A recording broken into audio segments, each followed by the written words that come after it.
Opposite गौरमठ मंदिर है, तो उसमें सब गुरु लाइक शिव जी, कृष्ण जी, सबके मंदिर है। तो वो लिटरली वहाँ पूरी सेवा करती थी और मेरे को इतना कभी कनेक्शन फील नहीं हुआ। मैं बिलीव करती थी कि गॉड है, हर जगह है, आप अच्छा कर्म करो उसमें। मैंने कभी किसी के ऐसे बहुत हार्डकोर पूजा नहीं करी। गुरुद्वारे हो, मंदिर हो, मम्मी लोग जहाँ ले जाएं वहां चली गई, वरना कभी अपने दिल से ऐसा जाके नहीं बैठी। तो मैं ऑस्ट्रेलिया में जॉब कर रही थी, मैं यहाँ पे शिफ्ट हुई रिसेंटली, तो मैं मुंबई में वर्क कर रही थी। तो मेरे को कुछ दिन के लिए मैं लखनऊ आई थी, तो मेरी मॉम ने मुझे कहा मुझे अपनी लाइफ के सिर्फ 2 घंटे देना, बिकॉज मुझे पता है तुम हफ्ते भर के लिए आ रही हो लखनऊ, तो तुम्हारे अपने खुद के प्लान्स होंगे, फ्रेंड्स के साथ, फैमिली के साथ, इधर उधर, बस 2 घंटे मांग रही हूँ, वो दे देना। एक बार दिल खोल के, दिमाग खोल के चलना, अच्छा लगे तो ठीक है, नहीं तो you can like back out later, कोई दिक्कत नहीं। वो 2 घंटा सिर्फ डेडिकेटेडली देना, आगे तुम्हारी लाइफ है, तुम्हारा डिसीजन है। सो जॉपलिंग रोड पे मैंने पहला सत्संग 2019 की दिसंबर में अटेंड किया, जहाँ पर मतलब जब मैंने वो सत्संग अटेंड किया मुझे बहुत एक कनेक्शन फील हुआ। मतलब मुझे उस समय गुरुजी का प्रेजेंस नहीं, मतलब जैसे बैठे हैं अवतार, कुछ नहीं दिखा था, बट मुझे वो एक ऐसा प्रेजेंस फील हुआ कि मुझे उस एनवायरनमेंट में बहुत अच्छा लग रहा है, मुझे बहुत पीसफुल लग रहा है। सो वो जो फीलिंग थी, बहुत टाइम से हम लोग वर्किंग रहते हैं, बहुत हेक्टिक लाइफ होती है, डिप्रेसिंग होती है, तो वो एक लाइट फीलिंग आया मुझे। एंड आई सेड मम्मा मैं कनेक्टेड रहना चाहती हूँ। देन मैं मुंबई चली गई। अब मुंबई में मेरा तो एज सच कोई गुरुजी का कोई कनेक्शन था नहीं। मैंने फेसबुक पे जाके गुरुजी का मुंबई का पेज फॉलो किया, वहां पे मैसेज किया कि अंकल मैं नई संगत हूँ, मैं मुंबई शिफ्ट हुई हूँ, तो मुझे यहाँ पे कनेक्ट कर दीजिए। उन्होंने मेरा लोकेलिटी पूछा, मैं थाने रह रही थी, उन्होंने मुझे उस ग्रुप में कनेक्ट किया। वहां पे जो मेरा ग्रुप था उसमें 1 ही 2 दिन के अंदर अमृत वेला होना था। अब 3 बजे मुंबई जैसे शहर में मैं अकेली कैसे जाती, तो मैंने ग्रुप में डाला कि गुरु सत्संग जी मेरे को आना है, लेकिन मैं अकेली हूँ, मैं कैसे आऊँ। तो वॉलेंटियरली मुझे 2-3 आंटीज ने बोला हम तुम्हें पिक कर लेंगे, कोई दिक्कत नहीं है। उन आंटी ने मुझे फर्स्ट टाइम पिक किया, मैं गुरुजी की संगत में गई, वहाँ अमृत वेला मेरा पहला अमृत वेला था।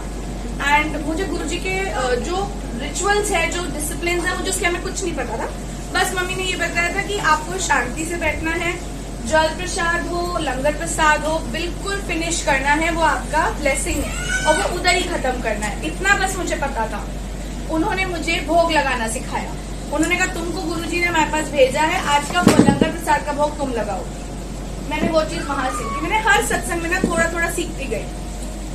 मुझे वहां से अमृत वेला की अच्छे लगने लगी, तो मैंने कई अमृत वेला वहां अटेंड करे। उसके बाद मैं लखनऊ शिफ्ट हो गई, कोविड के दौरान वहां पे छोड़ के मैं यहाँ आ गई। तो वो बीच में तो सत्संग हो नहीं रहते, बट उसके बाद मम्मी के साथ मैं हुई। कोविड स्टार्ट होने से पहले ही जो जनवरी पड़ा उसमें मेरा बर्थडे था, एंड मैं बहुत दिल से चाह रही थी कि मेरे को गुरुजी के दर्शन हो जाए, मतलब मैं बड़ा मंदिर जा पाऊँ। ऑल ओवर सडन मेरी एक फ्रेंड ने मुझे कॉल किया कि तेरा बर्थडे आ रहा है और मैंने ना तेरी टिकट्स बुक कर दी है, तो तुमको आना ही पड़ेगा। मैंने कहा यार मैं अभी छुट्टी भी नहीं प्लान करी, मैं कैसे आ जाऊँ, दिल बहुत है। चीज लाइक मैंने फ्लाइट की टिकट करी, नॉन रिफंडेबल, आना तो पड़ेगा तुम्हें। तो मैं गई एंड कोई प्लान नहीं था। उसके साथ मैंने दिन बिताया। रात में मैंने मम्मी को बोला मम्मी आप वहीं हो, मेरी सिस्टर के पास गई थी मम्मा। मैंने कहा मुझे चलना है, चले मंदिर। मम्मी ने कहा चलो। सो मैंने अपने बर्थडे पे 2020 में मैंने गुरुजी का बड़े मंदिर का पहला दर्शन किया। फिर 2022 में मेरे को जाना था 2020 में आई थिंक मुझे जाना था गुरुजी के मंदिर। आई थिंक जून जुलाई 21 की बात है। मैं ऑफिस के काम से दिल्ली गई थी अकेले, and I was staying in a hotel. तो मैं रेस्टोरेंट में कुछ खाना खाने गई थी, बीकानेर वालों का खाने का रेस्टोरेंट था। तो मेरे को ना ब्रेसलेट पड़ा था। तो मैं जब वहां से निकलने लगी ना, तो जो काउंटर पे ओनर अंकल बैठे थे, उन्होंने मुझे गार्ड के थ्रू वापस बुलवाया और बोला कि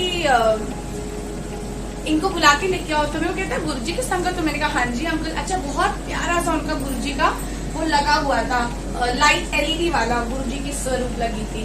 तो उसके बाद उन्होंने मुझे बहुत सारी चीजें, मतलब लिटरली बहुत सारे स्वरूप, पेंडेंट्स और क्या कहते हैं गाड़ी का स्पेशली बोला, कहते हैं ये गाड़ी का है गुरुजी का ब्लेसिंग, ये तुम अपने लिए रखना, ये संगत को बांटना जाके।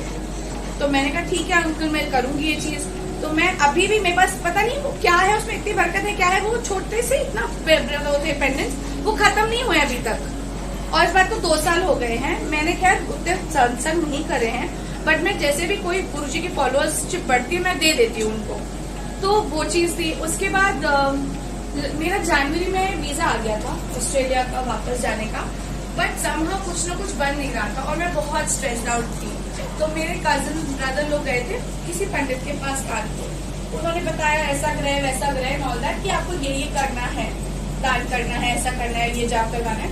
मेरी मम्मी ने कहा नहीं करना है। गुरुजी का कहना ये है कि आप ये सब चीजों में मत बिलीव करो, कोई स्टोन्स मत पहनो, आप सिर्फ अगर आप मेरे को मान रहे हो, मेरे से बात कर रहे हो तो आप मेरे पे छोड़ दो फिर। तो मैंने नहीं किया कुछ भी। मेरे भैया लोग मुझे बहुत बोलते रहे क्यों नहीं करियो, बट लकीली 2-3 दिन पहले मुझे रिप्लाई आ गया कि मेरे कंपनी मेरा टिकट रेस कर रही है। तो आई वॉज वेरी हैप्पी। और मुझे जैसे रात में 12 बजे मैसेज आ गया था। आई वॉज वेटिंग सुबह की मैं उठ के पहले कंफर्म करूं, क्योंकि डर लग रहा था कि ऐसा ना हो कि फिर से डाइसी हो जाए कुछ। जब सुबह कंफर्म हुआ, मैंने घर पे किसी को कुछ नहीं बोला। मैंने उठी, जल्दी से नहाई और मैं सीधा चली गई बाहर। में कहा मम्मी मैं कुछ ना नाश्ता लेके आ रही हूँ, मुझे गुरुजी को चढ़ाने का दे दे। I didn't tell them the reason, but मुझे थैंक यू कहना था गुरुजी। तो मैं गई, मैंने कचौड़ी आलू लेके आया, रसगुल्ले लेके आया, मैंने गुरुजी को चढ़ाया ना के, और फिर मैं सबको खिला दिया। खिलाने के बाद जब मेरे मतलब मम्मी लोग तो खैर नीचे थे, मेरे भैया लोग मासी लोग फर्स्ट फ्लोर पे थे।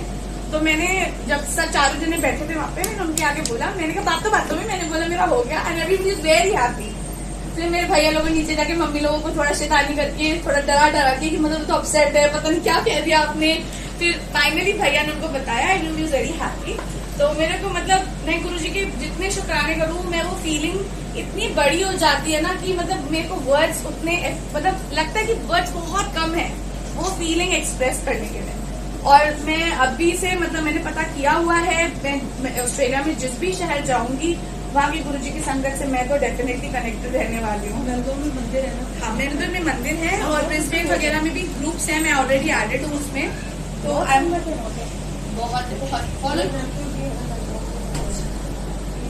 तो बहुत सारी ब्लेसिंग्स हैं हमारे पास गुरुजी की, तो हद से ज्यादा। Thank you. जय गुरु।